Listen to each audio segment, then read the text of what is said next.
നിങ്ങൾ സഹിഷ്ണുതയോടെ കാത്തിരുന്നാൽ ഏറ്റവും നല്ല വീഞ്ഞ് നിങ്ങൾക്ക് വേണ്ടി ഒരുക്കി കാത്തു വെച്ചിട്ടുണ്ട്. പക്ഷെ ആ നല്ല വീഞ്ഞ്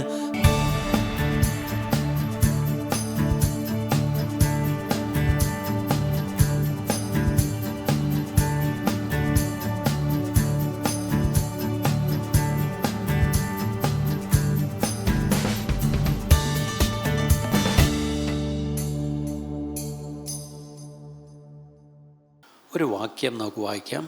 എഫേസ്യ ലേഖനം 3-ാം അധ്യായം 14-15 വാക്യം. Ephesians chapter 3 verse 14 and 15. അത് നിമിത്തം ഞാൻ സ്വർഗത്തിലും ഭൂമിയിലുമുള്ള സകല കുടുംബത്തിനും പേർ വരുവാൻ കാരണമായ പിതാവിൻ്റെ സന്നിധിയിൽ മുട്ടുകുത്തുന്നു. പൗലോസ് പറയുകയാണ്, പൗലോസ് അപ്പോസ്തലൻ പറയുക, ഞാൻ പിതാവായ ദൈവത്തിൻ്റെ സന്നിധിയിൽ മുട്ടുകുത്തുന്നു. എന്തിനാ? സ്വർഗത്തിലും ഭൂമിയിലുമുള്ള സകല കുടുംബത്തിനും പേര് വരുവാൻ കാരണമായ പിതാവിൻ്റെ സന്നിധിയിൽ. ഈ ഭൂമിയിലുള്ള സകല കുടുംബത്തിനും, ഇവിടം വിട്ട് നമ്മൾ സ്വർഗത്തിൽ പോയാൽ അവിടെയും, നമുക്ക് മുമ്പേ പോയവരവിടെയുണ്ട്, നമ്മളും കർത്താവരം താമസിച്ച് അങ്ങോട്ട് പോകേണ്ടവരാണ്. അങ്ങനെയെങ്കിൽ നമുക്കെല്ലാം ഒരു പേര് വരാൻ കാരണമായത്, കുടുംബത്തിന് പേര് വരാൻ കാരണമായത് ആരാ? നമ്മുടെ വല്യപ്പച്ചന്മാരല്ല. മലയാളികളെ നമ്മുടെ ഈ കുടുംബ പേരിനെ പറ്റി ഒത്തിരി ഞാൻ കളിയാക്കാറുണ്ട്. നമ്മൾ ഈ കുടുംബ പേര് ഒരിക്കലും വിടത്തില്ല, അല്ലേ? അമേരിക്ക ഷിക്കാഗോയിൽ പോയാലും അവിടെ ഈ പറഞ്ഞ പോലെ ബഥേൽ എന്ന് വേണം എഴുതി വയ്ക്കാം. പക്ഷേ അതിൻ്റെ ഇപ്പുറത്ത് ചെറുതായിട്ട് അവർ എഴുതി ചാണകക്കുസിയിൽ ബഥേൽ. അതായത് ചാണകക്കുഴിയിലായിരുന്നു നാട്ടിൽ. പണ്ട് ചാണകക്കുഴിയിലായിരുന്നു, അന്ന് വേറെ ഇല്ലായിരുന്നു. ദൈവം ഇത്രയും നന്മ തന്ന ചാണകക്കുഴി മറക്കാതിരിക്കാനല്ല, അവസ്ഥ മറന്നു പോകാതിരിക്കാനല്ല ചാണകക്കുഴി എഴുതി വെച്ചിരിക്കുന്നത്. ആ കുടുംബത്തിലുള്ള പേരിലുള്ളൊരു ആരെങ്കിലും ചാണകക്കുഴിക്കാരുണ്ടെങ്കിൽ എന്നോട് ക്ഷമിക്കണം. ഞാനൊരു ഉദാഹരണത്തിന് പെട്ടെന്ന് പറഞ്ഞതേ ഉള്ളൂ. അപ്പം നമ്മൾ ഈ കുടുംബ പേരിന് ഒത്തിരി വി ആർ സോ പ്രൗഡ്. പക്ഷേ ഇവിടെ പറയുന്നത് പേര് വരാൻ കാരണമായ പിതാവിൻ്റെ സന്നിധിയിൽ ഞാൻ മുട്ടുകുത്തുന്നു. അതിൻ്റെ അർത്ഥം നമ്മുടെ കുടുംബ പേരിലോ കുടുംബത്തിൻ്റെ മഹിമയിലോ പ്രശസ്തിയിലോ, അല്ലേ, അതിലും ആ ഹെറിറ്റേജിലല്ല നമ്മളിത്. നമ്മൾ അതിന് കാരണമായ ദൈവത്തെ നമ്മൾ എന്ത് ചെയ്യണം? നമ്മൾ സ്തുതിക്കണം, അല്ലേ? I bow down my knees, ഞാൻ എൻ്റെ മുട്ടുകുത്തുന്നാണ് പറയുന്നത്. ഒരു ഭക്തൻ ഇങ്ങനെ പറഞ്ഞു, happy families is but an earlier heaven. സന്തോഷമുള്ള സംതൃപ്തിയുള്ള കുടുംബങ്ങൾ എന്ന് പറഞ്ഞത് ശരിക്കും പറഞ്ഞ ഒരു സ്വർഗമാണ്. ഏർലിയർ ഹെവൻ, സ്വർഗം നമ്മൾ ശരിക്കും പോകാനിരിക്കുന്നേ ഉള്ളൂ. പക്ഷേ ഇപ്പം തന്നെ എൻ്റെ ഒരു ഫോർ ടേസ്റ്റ് എവിടാണ്? കുടുംബം. ഇനി പറഞ്ഞ് നമ്മുടെ നെഞ്ചി കൈവച്ചിട്ട്, ഞാൻ പോകാൻ പോകുന്ന സ്വർഗത്തിൻ്റെ ഒരു നിഴലാണ് ഇപ്പോഴെൻ്റെ കുടുംബം. അയ്യോ, നമ്മളിപ്പോൾ എന്താ പറയുന്നത് അറിയാമോ? ദൈവമേ, ഈ നരകത്തിൽ നിന്ന് എനിക്കൊന്ന് രക്ഷപ്പെട്ട് എന്ന് ഞാൻ എൻ്റെ വീട്ടിൽ ചെല്ലുമോ എന്നാണ്. ശരിക്കും പറഞ്ഞാൽ നമ്മൾ ചെല്ലാൻ പോകുന്ന സ്വർഗത്തിൻ്റെ ഒരു ഷാഡോ, ഒരു ഫോർട്ടേസ്, നിഴലായിരിക്കണം ഇന്ന് നമ്മുടെ കുടുംബങ്ങൾ. പക്ഷെ unfortunately that's not the case. ലോക മനുഷ്യർ, ദൈവത്തെ അറിയാത്തവർക്ക് കുറച്ചുകൂടെയൊക്കെ കുടുംബത്തിൽ സന്തോഷവും സമാധാനവും ഒരു കാര്യങ്ങളുണ്ട്. പക്ഷേ ഇന്ന് ദൈവത്തെ അറിയുന്ന നമ്മുടെ ഇടയിലും ആണിത് ഏറ്റവും കുറഞ്ഞു വരുന്ന ഞാനിതൊക്കെ അങ്ങ് തുറന്ന് പറയുന്ന കൂട്ടത്തിലാണ്.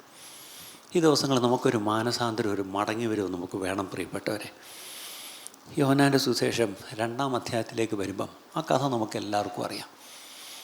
യേശു ചെയ്ത ആദ്യത്തെ അത്ഭുതം നമ്മൾ പറയാറുണ്ട്. ഏതാണ് അത്ഭുതം? ഗലീലയിലെ കാനാവിൽ ഒരു കല്യാണം ഉണ്ടായി. യേശുവിൻ്റെ അമ്മയോട് ഉണ്ടായിരുന്നു. 2-ാം വാക്യത്തിൽ യേശുവിനെയും ശിഷ്യന്മാരെയും കല്യാണത്തിന് ക്ഷണിച്ചു. അതിൻ്റെ അർത്ഥം, ഇപ്പം നമ്മുടെ വീട്ടിൽ ഒരു കല്യാണം നടക്കുക, അടുത്ത ആഴ്ച ഒരു കല്യാണം, നിങ്ങളുടെ വീട്ടിൽ നിങ്ങളുടെ മോൻ്റെ മോടെ കല്യാണത്തിന് ഇപ്പോഴത്തെ നിയുക്ത മുഖ്യമന്ത്രി വി.ഡി. സതീശൻ വന്നു. നിങ്ങൾക്ക് എന്തൊരു ഗമയായിരിക്കും, അല്ലേ? നിയുക്ത എന്ന് പറഞ്ഞാൽ നാളെയാണ് സത്യപ്രതിജ്ഞ, അതുകൊണ്ടാണ്, അല്ലേ? അപ്പോൾ ഒരു VIP എങ്ങാനും നമ്മുടെ വീട്ടിൽ ഒരു കല്യാണത്തിനോ ചടങ്ങിനോ വന്നോ നമ്മളത് ഭയങ്കരമായിട്ട് അതങ്ങ് സോ പ്രൗഡ്. അങ്ങനെയെങ്കിൽ ഇവിടെയും യേശു ആ കല്യാണത്തിന് വന്നു. യേശുവിൻ്റെ അമ്മ അവിടെ നേരത്തെ തന്നെ ഉണ്ടായിരുന്നു. ഇനി യേശു മാത്രമല്ല, തൻ്റെ ശിഷ്യന്മാരെല്ലാവരും ഉണ്ടായിരുന്നു. എത്ര പേരാ? 12 പേരും. ചുരുക്കി പറഞ്ഞാൽ ആ കല്യാണം ഒരു VIP നിര തന്നെ ഉണ്ടായിരുന്നു. യേശു ഉണ്ടായിരുന്നു. ഞാൻ ചോദിച്ചോട്ടെ, യേശു ഇല്ലാത്ത കല്യാണം ആലോചിച്ച് നോക്കിയേ. എൻ്റെ ചോദ്യം, is Jesus there in our marriages? Is Jesus is there in our families? നമ്മൾ പലപ്പോഴും പണ്ട് വീട് പാല് കാച്ചുമ്പോൾ നമ്മൾ എന്തെങ്കിലും കൊടുക്കണമല്ലോ. നമ്മൾ സാറിന് വാങ്ങിച്ചുകൊണ്ട് പോകുന്നത് എന്തൊക്കെയാണെന്നറിയാമല്ലോ? ഒരു മഗ്ഗും 6 പ്ലാസ്റ്റിക് കപ്പും പൊഞ്ഞുകൊണ്ട് പോകും. ഇതായിരുന്നു സ്ഥിരം.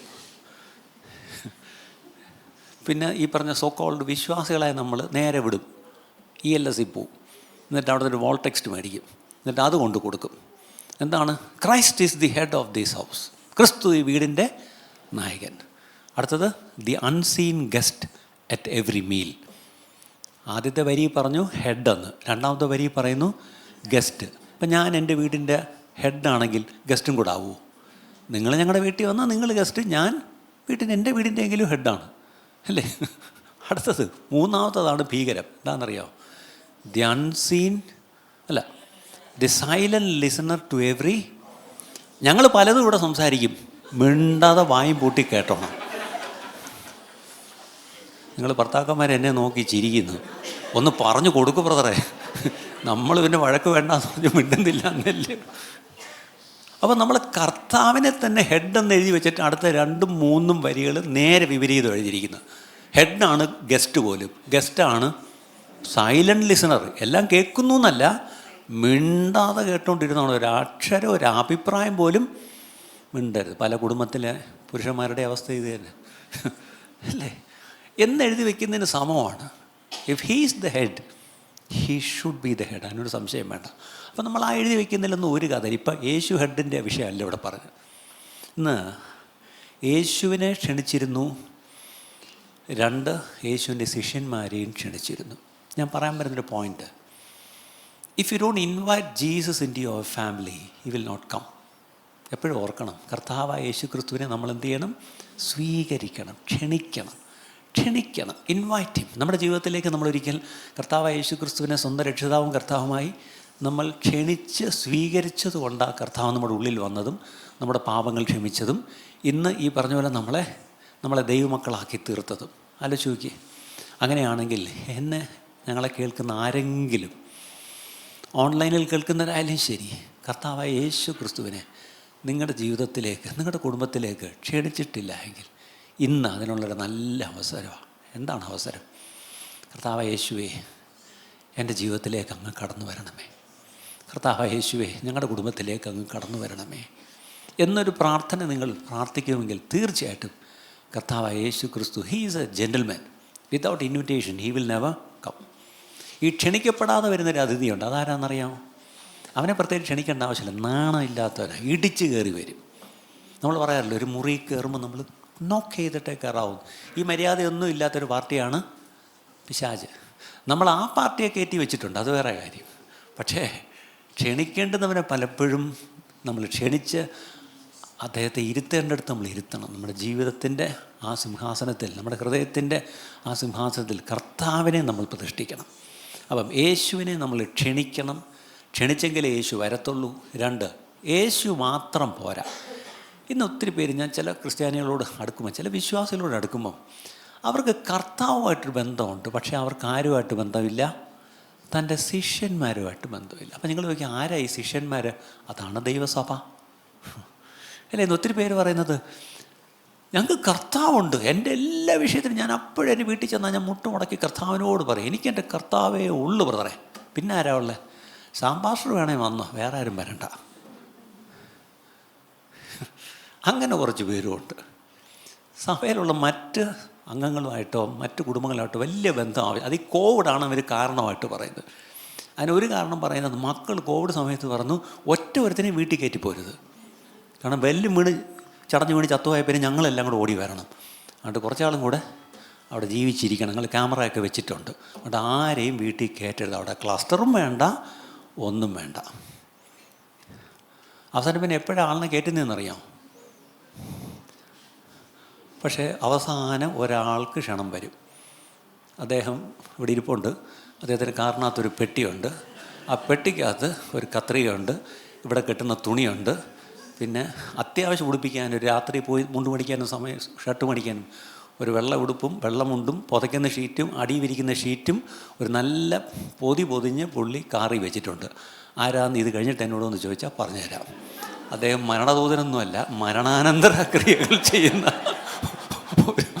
കാരണം അതൊരു വലിയ ആവശ്യമാണ്. രാത്രി 2 മണിക്ക് വടിയായി, മോർച്ചറി കൊണ്ടുപോയിക്കണം, നേരം വെളുത്ത് പാളയത്ത് പോയി തുണി വാങ്ങിക്കാൻ പറ്റുമോ? അപ്പം നമ്മുടെ സഹോദരൻ ഇതൊക്കെ അറിയാവുന്നതുകൊണ്ട് ഇതെല്ലാം മേടിച്ച് വണ്ടിക്കകത്ത് വെച്ചിട്ട്, ഇതൊക്കെയാണ് കരുതലെന്ന് പറയുന്നത് പ്രിയപ്പെട്ടവരെ, ഓർത്തോണം. അല്ല, അദ്ദേഹത്തിന് ദൈവം കൊടുത്തൊരു കൃപയാണ്. അദ്ദേഹം ഇപ്പം മെൻസ് ഫെലോഷിപ്പിലുള്ള വേറെ ചില സഹോദരന്മാരെ കൂടെ അപ്രൻറ്റീസായിട്ട് എടുത്തിട്ടുണ്ട്. അവർ എന്തായാലും അതിനായിട്ട് സ്തോത്രം. ഈ സഭയിൽ അങ്ങനെയും ചില ഫെസിലിറ്റീസൊക്കെ ഉണ്ട്. ഏത് സമയത്തും ഈ പറഞ്ഞാൽ വിളിച്ചാൽ എന്താണ്, ബാക്കി ശുശ്രൂഷകളെല്ലാം ചെയ്ത് കൊടുക്കപ്പെടും. മോർച്ചറിയിൽ കൊണ്ടുവച്ച് കൊടുക്കപ്പെടും. അവിടെ നിന്ന് മൊബൈൽ മോർച്ചയിൽ എടുത്ത് കൊണ്ടുവരപ്പെടും. പിന്നീട് എന്ത് ചെയ്യും, പെട്ടിക്കകത്താക്കി കൊടുക്കപ്പെടും. പിന്നീട് സെമിട്രിയിൽ കൊണ്ട് എത്തിച്ച് കൊടുക്കപ്പെടും. പിന്നീട് അപ്പം ഞാൻ പറയുന്നത്, നിങ്ങൾ ചിരിച്ചെങ്കിലും ഇതൊരു വലിയ സത്യമാണ് പ്രിയപ്പെട്ടവരെ. Many people they want Jesus but they don't want the church. ഞാനത് വേദനയോടെ പറയുന്നത്. നമുക്ക് യേശുവിനെ വേണമെങ്കിൽ യേശുവിൻ്റെ ശിഷ്യന്മാരെയും വേണം, അല്ലേ? യേശുവിൻ്റെ ശിഷ്യന്മാർ എന്ന് പറയുന്നത് ദൈവസഭയാണ് പ്രിയപ്പെട്ടവരെ. എനിക്ക് എൻ്റെ സഹോദരങ്ങളെ വേണം, അല്ലേ? നമുക്ക് നമ്മുടെ സഹോദരങ്ങളെ വേണം. നമുക്ക് നമ്മുടെ മക്കൾ എന്ന് പറഞ്ഞാൽ നമുക്കുണ്ടായ മക്കൾ മാത്രമല്ല, നമുക്ക് സഭയിൽ മക്കൾ തന്നിട്ടുണ്ട്. നമുക്ക് കൊച്ചുമക്കൾ ഒരു പക്ഷേ നിങ്ങൾക്കില്ലായിരിക്കും, പക്ഷേ സഭയിൽ കൊച്ചുമക്കളുണ്ട്. ഒരു പക്ഷേ നിങ്ങളുടെ പേരൻസ് മരിച്ചു പോയിട്ടുണ്ടായിരിക്കും, സഭയിൽ നിങ്ങൾക്ക് മാതാപിതാക്കളുണ്ട്, അല്ലേ? അപ്പം നമുക്ക് ആ ഒരു കുടുംബ ബന്ധങ്ങൾ, അതിൻ്റെ ഒരു പൂർണ്ണത, അതിൻ്റെ ഊഷ്മളത നമുക്കൊന്ന് എൻജോയ് ചെയ്യാൻ ദൈവം തരുന്നൊരു അവസരമാണ് ദ ചേർച്ച് ഓഫ് ഗോഡ്.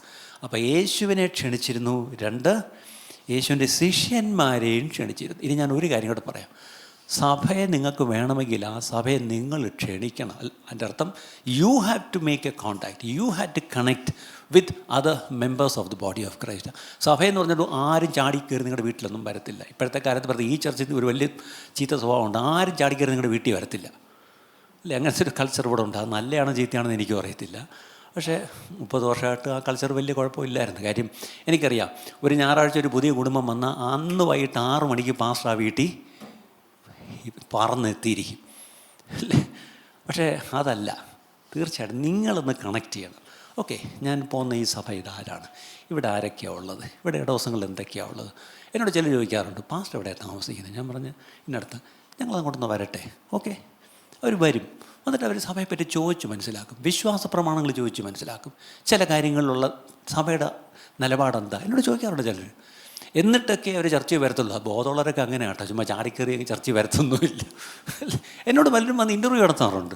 എനിക്ക് അങ്ങനെയുള്ളവരോട് എനിക്ക് ഭയങ്കര ബഹുമാനമാണ്. ചില കുടുംബങ്ങളെ എനിക്കറിയാം, നിങ്ങൾ അങ്ങനെ ഒന്ന് എന്നോട് സംസാരിച്ചു. അപ്പം ഞാനും നിങ്ങളോട് സംസാരിച്ചിട്ട് പറയാം, നിങ്ങളുടെ ഒരു വിളി എന്താ, what is your calling in life? സിസ്റ്ററിൻ്റെ ഒരു കൃപ എന്തുവാ, വരങ്ങൾ എന്തുവാ, നിങ്ങളുടെ മക്കളെക്കുറിച്ചുള്ള. അപ്പോൾ അവർക്കും പിടികിട്ടി, okay, this is a place where we can be groomed, അല്ലെങ്കിൽ we can be equipped for the ministry which God has called us for. ദൈവം ഞങ്ങളെ വിളിച്ച ശുശ്രൂഷയ്ക്ക് ഞങ്ങളെ സജ്ജമാക്കുന്ന ഒരു സ്ഥാപനമാണ് ഈ സഭ. എങ്കിലേ ഒരു സഭയെ നമ്മൾ പോയിട്ട് കാര്യമുള്ളൂ. ചുമ്മാ പാട്ട് പാടാനും പ്രസംഗം കേൾക്കാനും മാത്രം ഒരു സഭയിൽ പോയിട്ട് കാര്യമില്ല. ഇനിയത്തെ കാലത്ത് നമ്മളൊരു സഭയിൽ പോന്നുവെങ്കിൽ എന്തിനാണ് ദൈവം എന്നെ വിളിച്ചിരിക്കുന്നതെന്നുള്ള ബോധ്യം നിങ്ങൾക്കുണ്ടെങ്കിൽ, ആ ബോധ്യത്തിൽ നിങ്ങൾക്കുള്ള കൃപകളും വരങ്ങളും വെച്ചിട്ട് നിങ്ങളെ അതിലേക്ക് ശുശ്രൂഷയ്ക്കായിട്ട് സജ്ജമാക്കുന്ന ഒരു പ്രസ്ഥാനമായിരിക്കണം ദൈവസഭ. I want telling all of you, get connected to the church. ഓൺലൈനിലിരിക്കുന്നവരോട് ഞാൻ പറയാം, get connected to the church. എന്നെ ഇപ്പോൾ ഈ യൂട്യൂബൊക്കെ കണ്ടിട്ടായിരിക്കാം പലരും ലോകത്തിൻ്റെ പല ഭാഗത്തു നിന്ന് വിളിച്ചിട്ട് ഒരു വലിയ സന്തോഷമായിട്ട് സംസാരിക്കാം. ഞാൻ ചോദിക്കും, എവിടെ നിന്നായി വിളിക്കുന്നത്? ഈ ചില കൺട്രി കോഡൊന്നും എനിക്ക് അറിയത്തൂലില്ല, ഇതെവിടെ, കേട്ടിട്ടില്ലാത്ത രാജ്യങ്ങളുടെ പേരൊക്കെ പറയും. അപ്പോൾ ഞാൻ പറഞ്ഞു, എവിടെ നിങ്ങൾ ഏത് കൂട്ടായ്മയിലാണ് പോകുന്നത്? അത് പാസ്റ്റർ ചോദിച്ച കാര്യമായി.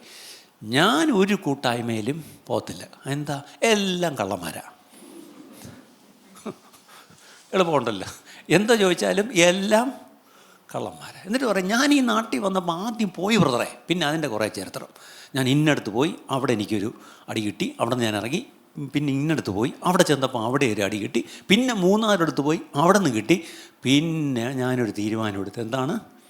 ഓക്കെ, അവരാ പറയുന്നതിനകത്ത് വളരെ ജെനുവിനിറ്റി ഉണ്ടായിരിക്കും, പോയെടുത്ത് വേദനയുണ്ടായി, മുറിവുണ്ടായി, അതാണ് സത്യം, അതിനെ നമ്മൾ നിരാകരിക്കേണ്ട. പക്ഷേ അത് സഭയിൽ പോകാതിരിക്കാനൊരു കാരണമല്ല പ്രിയപ്പെട്ടവരെ. ഞാൻ ഈ ദിവസങ്ങളിൽ ചില ഹൗസ് ചർച്ചസുമായിട്ട് കണക്റ്റഡാണ്. അവർ പറയുന്നൊരു പോയിൻ്റ്, ഞങ്ങൾ ഇതുപോലെ ഒത്തിരി കറങ്ങി നടന്നു, ഒത്തിരി അടുത്ത് പോയി, ഒത്തിരി വേദനയുണ്ടായി. ഞങ്ങളിപ്പോൾ ഒരു തീരുമാനമെടുത്തു. ഞങ്ങൾ 2-3 കുടുംബങ്ങൾ ചേർന്ന് ഭവനത്തിലിരുന്ന് ഞങ്ങൾ ഒരുമിച്ച് പാടി പ്രാർത്ഥിച്ച് ഞങ്ങൾ വചനം പങ്കുവെച്ച് ഞങ്ങളുടെ മക്കളെയും കൂടി ഇരുത്തി അവരും ഈ പറഞ്ഞാൽ അവരും ഷെയർ ചെയ്ത് ഒക്കെ ഞങ്ങൾ വീട്ടിൽ തന്നെ ഇപ്പം ഞങ്ങൾ തിരുവത്താഴവും ഞങ്ങളങ്ങ് എടുക്കും. പക്ഷേ അതുകൊണ്ട് എന്ത് പറ്റിയെന്ന് വെച്ചാൽ എൻ്റെ കുഞ്ഞുങ്ങളെങ്കിലും ഇപ്പോൾ ഈ പറഞ്ഞ പോലെ ഒരു ദൈവ വഴിയിലുണ്ടെന്ന് എനിക്കൊരു ബോധ്യമുണ്ട്. കാര്യം they are sitting in front of us. നമ്മുടെ മുമ്പിൽ കുഞ്ഞുങ്ങളുണ്ട് അല്ലേ? ഞാനും എൻ്റെ കുടുംബമോ ഞങ്ങളെ യഹോവയെ സേവിക്കുന്നു പറഞ്ഞത് കുടുംബം ഉൾപ്പെടെ വീട്ടിലിരിക്കുന്നുണ്ട്. അതൊരു നല്ല കാര്യമെന്ന് എനിക്ക് തോന്നി. പക്ഷേ അങ്ങനെ പറയുമ്പോഴും വേറെ ചില ബുദ്ധിമുട്ടുകൾ അതിനകത്തുണ്ട്. കാരണം ഒരു സോഷ്യലൈസിങ് പറ്റുന്നില്ല. മാത്രമല്ല അവർ ഈ കൂട്ടായ്മ എന്ന് പറഞ്ഞാൽ അതിലങ്ങ് ഒത്തിരി സ്ട്രെസ്സ് കൊടുത്തിട്ട് മറ്റൊന്നും അവർ പോയി ചെയ്യത്തില്ല. അങ്ങനെ ഒരു അപകടവും ഞാൻ ചിലരിൽ കാണുന്നു. പിന്നെ വേറെ ചെറിയ കുഴപ്പം, ഇങ്ങനെ കൊച്ചു ഹൗസ് ചർച്ചസ് ആകുമ്പം അവർ പിന്നെ അല്ലാത്ത എല്ലാ ചർച്ചകളെയും അങ്ങ് കുറ്റം പറയാൻ തുടങ്ങും. അതൊരു ചെറിയൊരു അത്ര നല്ലതല്ല. നമ്മൾ ആരെയും കുറ്റം പറയണ്ട, ഒരു സഭയും നമ്മൾ കുറ്റം പറയണ്ട. കാരണം ബൈബിളിലൊരു പ്രധാനപ്പെട്ട ഒരു കൽപ്പനയാണ് ജഡ്ജ് നോട്ട്. എന്താണ്? വിധിക്കരുത്. നമ്മളൊരു സഭയും വിധിക്കേണ്ട, ഒരു ശുശ്രൂഷയും വിധിക്കേണ്ട, ഒരു മാസ്റ്ററേയും വിധിക്കേണ്ട, ഒരു ലീഡറേയും വിധിക്കേണ്ട. അത് നമ്മളെ ഏൽപ്പിച്ചിട്ടില്ല. അപ്പം ഇവിടെ യേശു ക്ഷണിക്കപ്പെട്ടവനായിട്ട് ആ കല്യാണ വീട്ടിൽ വന്നു. 2, യേശു മാത്രമല്ല തൻ്റെ ശിഷ്യന്മാരും അവിടെ വന്നു. ഇവിടെ നിന്ന് ഓർക്കണേ, നമ്മൾ ഈ ശിഷ്യന്മാരുടെ ആവശ്യം എന്താണെന്ന് ചോദിച്ചാൽ 2-3 പേർ എവിടെ എൻ്റെ നാമത്തിൽ കൂടിയാലും ഞാനവിടെ ഉണ്ട് അല്ലേ? അതിൻ്റെ അർത്ഥം നമ്മൾ 1-2 പേർ ഒരുമിച്ച് കൂടുമ്പോൾ യേശുവിൻ്റെ സാന്നിധ്യം നമുക്ക് അനുഭവിക്കാൻ കഴിയും. അതെവിടെയാണ്? മത്തായി സുവിശേഷം 18-ാം അധ്യായം 20-ാം വാക്യത്തിലാണ് അല്ലേ? മത്തായി സുവിശേഷം 18-ാം അധ്യായം 20-ാം വാക്യം. 2-3 പേർ എൻ്റെ നാമത്തിൽ കൂടി വരുന്നിടത്തൊക്കെയും ഞാൻ അവരുടെ നടുവിലുണ്ട് എന്ന് ഞാൻ നിങ്ങളോട് പറയുന്നു. അപ്പം ഇവിടെ 2 അല്ലെങ്കിൽ 3, നിങ്ങൾ പ്രത്യേകിച്ച് ഈ 2-3 എന്ന് പറഞ്ഞൊരു ഞായറാഴ്ച സഭയിൽ വരുന്ന 2-3 അല്ല. നിങ്ങളുടെ വീട്ടിൽ നിങ്ങൾ 2 പേരാണെങ്കിൽ മതി. ആ 2 പേര് ഒരുമിക്കുന്നിടത്ത് ആരുണ്ട്? യേശു അവിടെ ഉണ്ട്. 3, ഒരു കുഞ്ഞും കൂടെ വന്നു. ഓക്കെ, നിങ്ങൾ 3 പേര്. എൻ്റെ ചോദ്യം, ഈ 2-3 പേര് ചേരുന്നിടത്ത് യേശു ഉണ്ടോ? നമ്മളൊരുമിച്ച് 2-3 പേര് ഒരുമിച്ച് കൂടുന്നത് യേശുവിൻ്റെ നാമത്തിലാണോ? പണ്ടൊക്കെ ആണെങ്കിൽ വൈകുന്നേരം നമ്മുടെ വീട്ടിലെ ടി വിയുടെ മുമ്പിലെങ്കിലും എല്ലാവരും കൂടും. അതിനുമുമ്പ് നമുക്ക് ടി വി ഇല്ലായിരുന്നു. ഭക്ഷണമേശയിൽ ഒരുമിച്ച് കൂടും. ഇപ്പം ഭക്ഷണമേശയിൽ ഒരുമിച്ച് കൂടുന്നില്ല. ടി വിയുടെ മുമ്പിൽ ആർക്ക് വേണം ഇപ്പം ടി വി? എല്ലാവരുടെയും കയ്യിൽ ഉണ്ടല്ലോ. ആലോചിച്ച് നോക്കിയേ. ഞാൻ വേദനയോടെ പറഞ്ഞേ, ഞാനിതിൽ നിന്ന് മാറി നിന്നിട്ടല്ല പറയുന്നത്. പലപ്പോഴും നമുക്ക് സൗകര്യങ്ങളും ടെക്നോളജിയൊക്കെ കൂടിയപ്പം ആ 2 അല്ലെങ്കിൽ 3 വിത്ത് ജീസസ്, ആ ഒരവസ്ഥ ഇന്ന് നമുക്ക് കുറഞ്ഞു പോയിരിക്കുന്നു പ്രിയപ്പെട്ടവരെ. അതിലേക്ക് നമുക്കൊന്ന് മടങ്ങി വരണ്ടേ? Shouldn't we come back to that altar saying, Lord Jesus, thank you that you are there, but when are you there? Where are you there? When 2 of us come in your name, അങ്ങയുടെ നാമത്തിൽ ഞങ്ങൾ വരണം. അങ്ങനെ 2-3 പേർ ഒരു കുടുംബത്തിൽ ഒരുമിച്ച് വരുമ്പം, പ്രത്യേകിച്ച് ഒരു സഭയിൽ ഒരു പാസ്റ്റർ ഉണ്ടെന്ന് പറയുന്ന പോലെ തന്നെയാണ് ഒരു കുടുംബത്തിൽ നിങ്ങളൊരു ഭർത്താവാണെങ്കിൽ, ഒരു പിതാവാണെങ്കിൽ, ഞാൻ പറയട്ടെ, U are the priest of the family. ആരാണ്? ഒരു കുടുംബത്തിൻ്റെ പുരോഹിതനാണ് ഒരു വീട്ടിലെ അപ്പൻ. അത് ഏറ്റവും വലിയ കഷ്ടം. ഇന്ന് നമ്മുടെ ക്രിസ്തീയ കുടുംബങ്ങളിലൊന്നും അപ്പന്മാർ ഈ റോള് എടുക്കത്തില്ല. ഇന്നത്തെ കാലത്ത് ഈ ഔട്ട്സോഴ്സിങ് എന്ന് പറയും. എന്തായിരുന്നു? നമ്മൾ ചെയ്യുന്നതിന് പകരം വേറൊരാളിനെ പൈസ കൊടുത്താതെ അവർ ചെയ്തോളും. അപ്പോൾ നിങ്ങൾ പൈസയൊന്നും കൊടുക്കണ്ട. നിങ്ങൾ ഭർത്താക്കന്മാർ വളരെ ബുദ്ധിപൂർവ്വം ഔട്ട്സോഴ്സ് ചെയ്ത് കൊടുത്തിട്ടുണ്ട്. ആർക്കാണെന്നറിയാമോ? ഭാര്യമാരെ. എന്നിട്ട് പറയുന്നത് അവൾ പ്രാർത്ഥിക്കുന്നതാണ്, എന്നെ പോലെയൊന്നുമല്ല. അവൾ മർത്തോമ കുടുംബത്തിൽ നിന്നാണ് വന്നേ കേട്ടോ. അപ്പോൾ അതുകൊണ്ട് അവൾക്ക് വീട്ടിൽ പണ്ടേ പ്രാർത്ഥനയൊക്കെ ഉണ്ടായിരുന്നു.